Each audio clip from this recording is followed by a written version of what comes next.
에베소서 4장 13절부터 16절까지 있는 말씀입니다. 우리 한 목소리로 같이 읽겠습니다.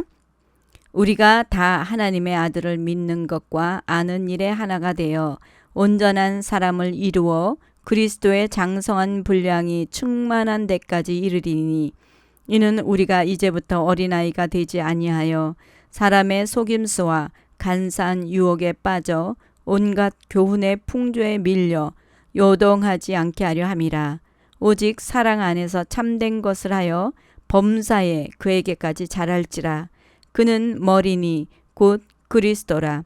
그에게서 온 몸이 각 마디를 통하여 도움을 받음으로 연결되고 결합되어 각 지체의 분량대로 역사하여 그 몸을 자라게 하며 사랑 안에서 스스로 세우느니라. 아멘. 오늘 에베소서 4장 13절부터 16절까지 있는 말씀은 온전한 사랑을 이루라. 같이 은혜를 나누겠습니다. 미디어가 급속도로 발전하기 전까지만 해도 한국에서 이민 오신 분들은 한국을 떠나면서 한국의 언어나 문화가 멈추게 됩니다. 그래서 한국에 사시는 분들과 여러 가지로 동떨어진 것을 많이 느낀다는 말을 많이 들었습니다. 또 한국에 있는 분과 말을 할 때 어휘도 달라지고 문화도 달라서 어쩌다가 전화를 길게 이야기하면 막히는 부분들이 많이 있었습니다. 한국의 문화가 너무나 급격히 변하게 되면서 10년 전까지 이민 오신 분들도 뒤떨어진 느낌을 많이 받으신 걸로 알고 있습니다. 근데 요즘은 최첨단 미디어 시대라 그런지 시대가 변함에 따라서 변하는 문화에도 아랑곳하지 않고 여기서 태어난 2세대라 할지라도 지금 한국의 젊은 세대의 문화에 전혀 낯설어하지 않는 것을 봅니다. 특히 젊은 세대의 문화는 오히려 미국에서까지 건너와서 형성되는 것을 보게 됩니다. 연세 드신 분들이라 할지라도 젊은 세대의 문화에 익숙해져 있는 것을 보면 어떤 때는 깜짝깜짝 놀랄 때도 있습니다. 이것은 미디어의 영향이겠지요. 멀리 떨어져 있다 할지라도 미디어를 통해서 항상 같이 공유하며 소통하니까 뒤떨어졌다, 동떨어졌다라는 말이 필요 없게 된 것입니다. 하지만 아무리 한 집에 사는 부모, 자식 간이라 해도 서로 간의 교제가 없으면 소통하는 데 많은 어려움을 겪게 됩니다. 저도 이번에 자가격리로 인하여 24시간 자녀와 같이 있다 보니까 자가격리 이전에 아침 저녁만 보았을 때 아이에 대해서 내가 몰랐던 것이 많이 있었다라는 것을 발견하게 되었습니다. 그동안에는 내가 아는 대로 아이를 대했던 것입니다. 그러나 이제 몰랐던 아이를 알게 되면서 그동안 왜 가끔은 마찰이 있었나를 깨닫게 된 것입니다. 여러분들은 어떻습니까?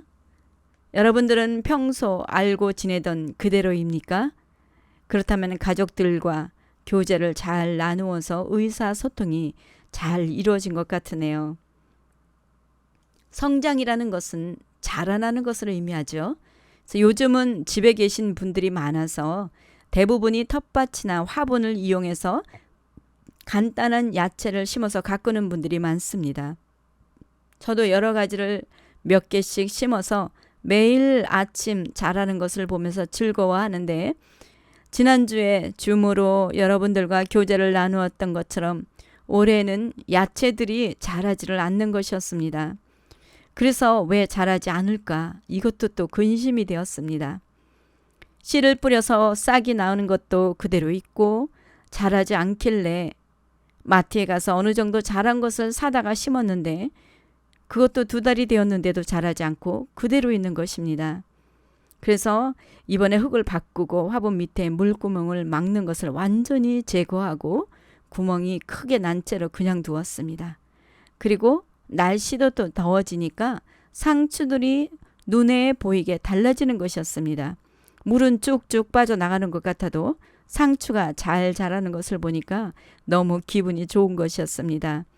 식물이라도 잘 자랄 때 이런 기쁨이 있는데 우리 자녀가 잘 자랄 때 그 부모는 얼마나 기쁨이 크겠습니까? 그렇다면 우리 그리스도인들이 잘 성장할 때 우리 하나님은 또 얼마나 기뻐하실까 생각해 보았습니다. 에베소서는 사도 바울이 옥중에서 보낸 서신으로 교회는 유기적 공동체로서 그리스도 안에서 하나됨과 그리스도인의 삶에 대해서 다루어 주는데, 오늘 본문은 그리스도인의 성장에 대해서 말씀하고 있습니다. 교회는 예수님의 몸이며 성도들은 각 지체를 의미하므로 하나님의 자녀가 성장할 때 교회는 더욱 견고히 세워져서 하나님의 뜻과 목적을 이루어 갈 수 있기에 교회가 성장하면 하나님은 기뻐하십니다. 오늘 같이 나눌 말씀의 제목이 무엇입니까? 온전한 사람을 이루라입니다. 여기서 온전하다라는 것은 목표에 도달한, 온전한 또는 성숙하다라는 뜻으로서 충분히 성장한 상태를 말하는 것입니다. 그래서 13절 보시면 우리가 다 하나님의 아들을 믿는 것과 아는 일에 하나가 되어, 하나님의 아들 곧 예수 그리스도를 믿고 안다라는 것은 정확히 알다, 인식하다, 넘치게 알다의 뜻으로서 예수 그리스도에 대한 교리적인 지식뿐만 아니라 주님과 지속적인 교제를 통해서 인격적인 경험과 체험으로 알게 되는 것을 의미하는 것입니다.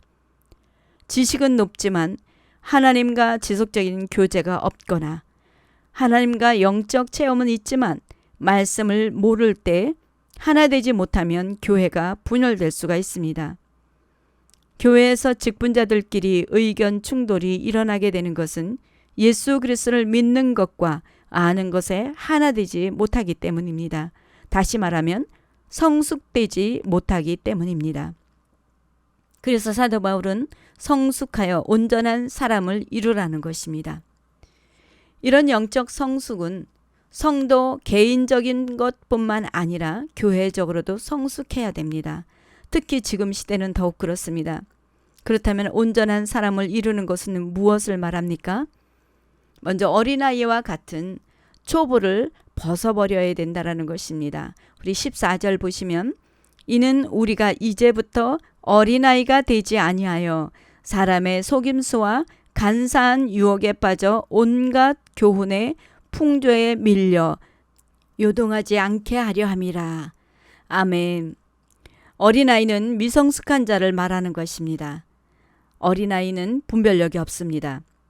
사도 바울은 고린도 교회 성도들에게 고린도서 3장 보시면 형제들아 내가 신령한 자들을 대함과 같이 너희에게 말할 수 없어서 육신에 속한 자 곧 그리스도 안에서 어린아이들을 대함과 같이 하노라 라고 합니다.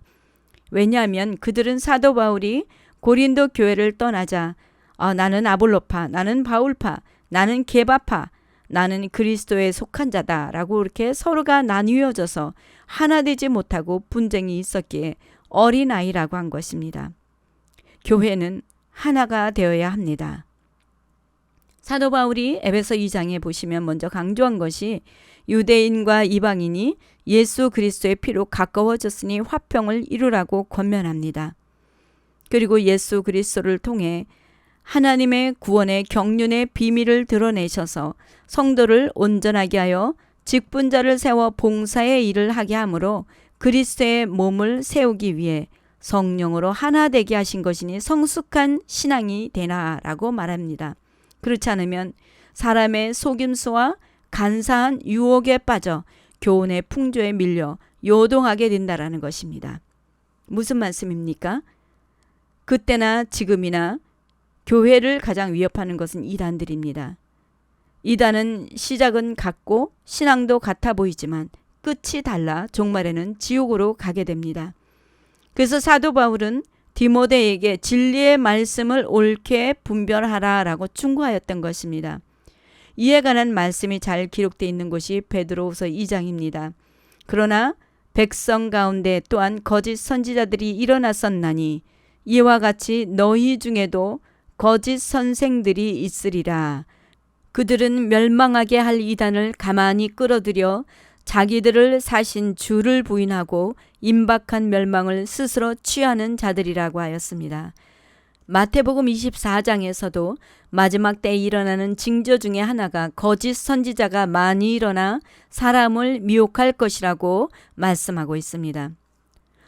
어린아이들과 같이 신앙이 미성숙한 자들은 분별력이 없어서 거짓 교사들의 잘못된 가르침에 흔들리고 노란하게 되기에 교회가 혼란에 빠지게 되는 것입니다. 한때는 미주에까지 신천지가 교회로 살짝 파고 들어와 교회마다 비상이 걸린 적도 있었죠. 이번 코로나 팬데믹으로 신천지에 거짓된 것이 드러나게 되어 이단이라는 것이 많이 알려지게 된 계기가 되기도 했습니다. 사도 요한은 요한일서 4장에 보시면 사랑하는 자들아 영을 다 믿지 말고 오직 영들이 하나님께 속하였나 분별하라. 많은 거짓 선지자가 세상에 나왔음이라고 하였습니다. 지금 일어나는 여러 가지 현상을 볼 때 지금은 모두가 내 믿음을 굳게 지켜야 할 때입니다. 요한일서 2장에 보시면 아이들아 지금은 마지막 때라. 적그리스도가 오리라는 말을 너희가 들은 것과 같이 지금도 많은 적그리스도가 일어났으니 그러므로 우리가 마지막 때인 줄을 아노라. 아멘.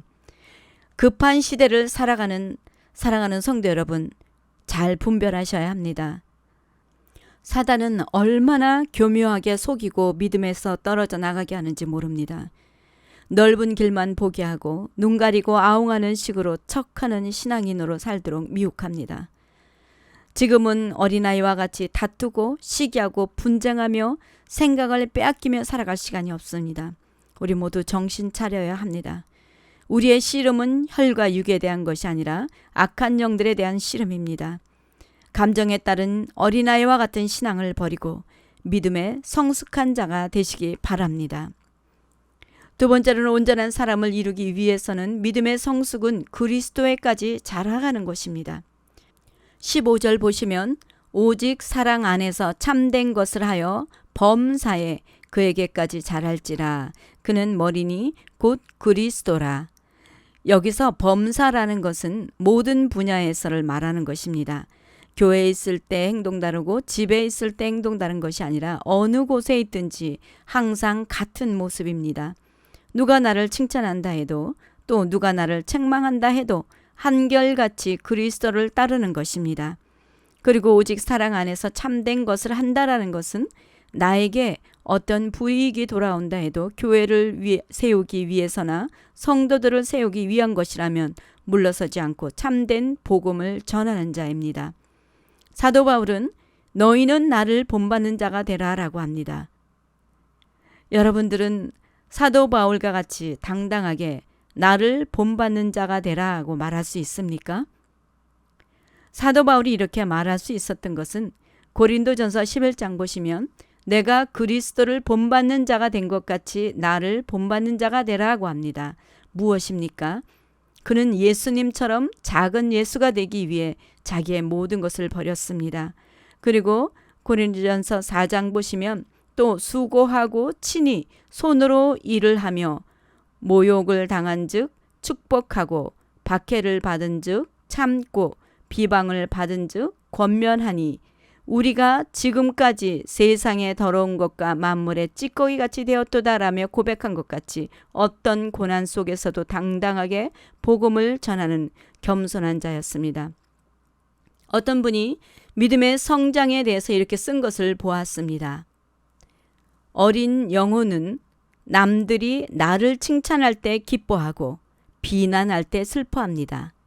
그러다가 좀 더 자라면 남들이 나를 비난할 때 기뻐하고 남들이 칭찬할 때 두려워합니다.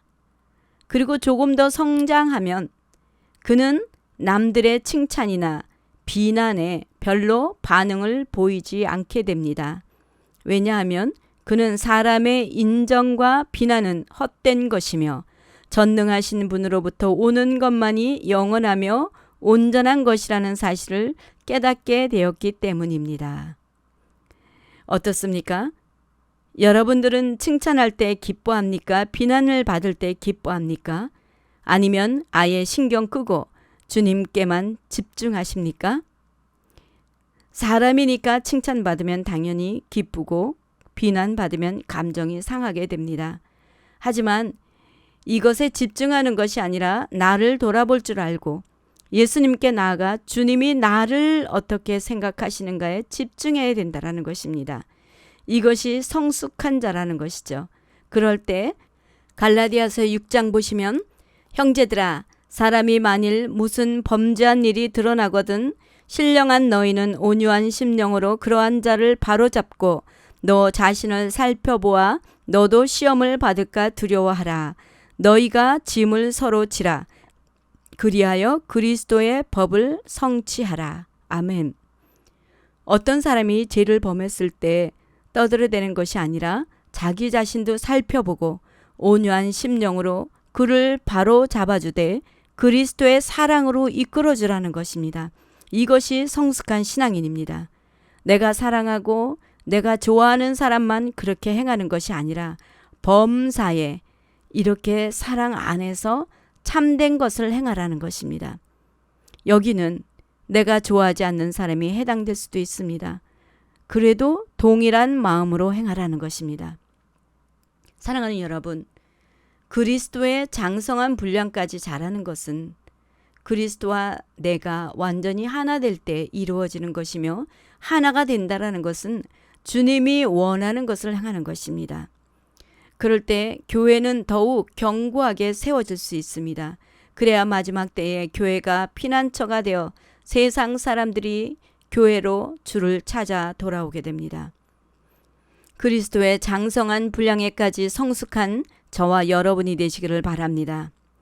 세 번째로는 온전한 사람을 이룰 수 있는 것은 순종입니다.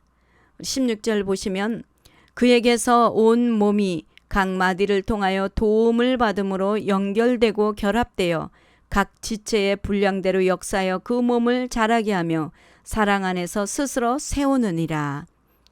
이 말씀에서 그에게서란 예수 그리스도를 말씀하는 것입니다. 그리고 각 마디는 힘줄이나 관절의 뜻을 가지고 있는데 합동이나 연합으로 또 해석되기도 합니다. 그러니까 예수 그리스도에 연결되어서 하나가 되는 것을 말씀하는 것이죠. 요한복음 15장에 보시면 나는 포도나무요 너희는 가지라. 그가 내 안에 내가 그 안에 거하면 사람이 열매를 많이 맺나니 나를 떠나서는 너희가 아무것도 할 수 없음이라. 예수 그리스도와 완전히 하나 되는 것입니다. 그리고 각 지체의 분량대로 역사한다라는 것은 예수님의 몸인 교회 안에서 성도들이 직분이나 은사적인 면에서 성령의 능력에 힘입어 각자의 분수대로 감당해 나가는 것을 의미하는 것입니다. 그럴 때 그 몸을 자라게 하며 사랑 안에서 스스로 세우느니라. 그러니까 예수 그리스도와 성도가 하나 되어 말씀에 순종하여 맡은 바 직분에 충실할 때 교회도 자라가게 되고 견고하게 세워진다는 것입니다. 그렇다면 각 마디를 통하여 연결되어 있는 것은 어떤 것입니까? 하나님의 말씀과 기도입니다. 말씀은 나의 능력이 됩니다. 말씀은 우리 몸의 근육을 만들어주는 영양소입니다. 그리고 기도할 때 우리 몸의 활력소가 넘쳐나 주의 일을 감당할 수 있는 건강한 몸이 되는 것입니다. 말씀과 기도를 통해서 날마다 주님 앞에 나아갈 때 하나님의 아들을 믿는 것과 아는 것이 하나가 되어서 온전한 사람이 되는 것입니다. 앞에서 말씀드렸듯이 미디어가 첨단화되면서 모든 사람들이 이 미디어를 통해서 거리나 나라와는 상관없이 문화가 하나 되어 누리고 있지 않습니까? 우리도 주님과 하나 되어 그리스도의 장성한 분량에까지 이르러 온전한 사람이 될 수 있는 것은 말씀을 읽고 기도를 함으로 주님과 교제가 이루어지면서 주님을 더 알아가고 주의 뜻을 깨닫게 되면서 온전한 사람이 이루어지는 것입니다. 어떤 분은 나는 잘 안 됩니다 라고 하시는 분도 계실 것입니다. 이것은 하루아침에 이루어지는 것이 아니라 날마다 계속적인 교제를 통해서 이루어지는 것입니다. 날마다 말씀을 읽을 때 성령께서 깨닫게 해주십니다. 그리고 날마다 꾸준하게 기도의 자리로 나아갈 때 성령께서 말씀해 주십니다. 20세기에 전 세계에서 성령의 은사를 통해 복음 전파의 선두주자 역할을 감당한 영국의 위글스워스 목사님은 사역을 통해 14번이나 죽은 자를 살렸고 많은 기적을 행했던 분입니다. 하나님께서는 그를 초자연적인 하나님의 능력을 드러내는 도구로 사용하셨던 것입니다. 그런데 사역을 감당할 때마다 항상 불신앙과 싸워야 했다고 합니다. 한 번은 어떤 젊은이가 어떻게 그렇게 큰 믿음을 소유할 수 있습니까? 라고 질문했을 때 위글스워스는 처음에는 싹이요, 다음에는 이삭이요, 그 다음에는 이삭에 충실한 곡식이라 라고 그렇게 대답했다고 합니다. 얼마나 지혜롭고 놀라운 답변입니까? 그는 믿음은 날마다 하나님을 더 많이 알아감으로써 성장하고 온전해진다라는 것을 가르쳐 주었던 것입니다. 씨앗이 하루아침에 큰 나무가 될 수 없듯이 우리 믿음도 하루아침에 온전해질 수 없습니다. 하지만 날마다 하나님을 알아가고 그분을 사랑하는 매 순간을 통해 우리는 그분이 원하시는 수준의 믿음을 소유할 수 있다는 것입니다. 사랑하는 성도 여러분, 처음에는 아무리 성령 충만해도 말씀과 기도가 없으면 어린아이 상태에서 자라나지를 못합니다. 그러면 불평불만이 쏟아져 나오고 남을 정죄하면서 성도가 하나 되지 못하고 교회가 어려워집니다. 예수 그리스도를 믿고 태어났는데 어린아이 그대로 남아있다면 하나님의 근심거리가 됩니다. 영적 성장은 말씀을 통해서 지식이 넓어지고 기도를 통해서 그리고 성도들과의 교제를 통해서 성장하는 것입니다.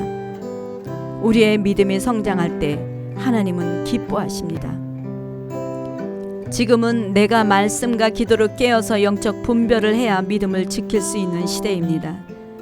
지금부터 내가 성령 안에서 말씀과 기도로 무장되지 않으면 힘든 시간들이 곧 닥쳐옵니다.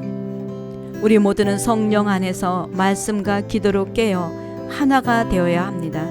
그래야 교회가 마지막 때의 구원의 방주, 피난처의 사명을 감당할 수가 있습니다. 성령 안에서 말씀과 기도를 통해 주님과 끊임없는 교제를 가지시기 바랍니다. 그래서 온전한 사람을 이루셔서 주님의 근심거리가 아니라 기쁨의 사람이 되시기를 축원합니다.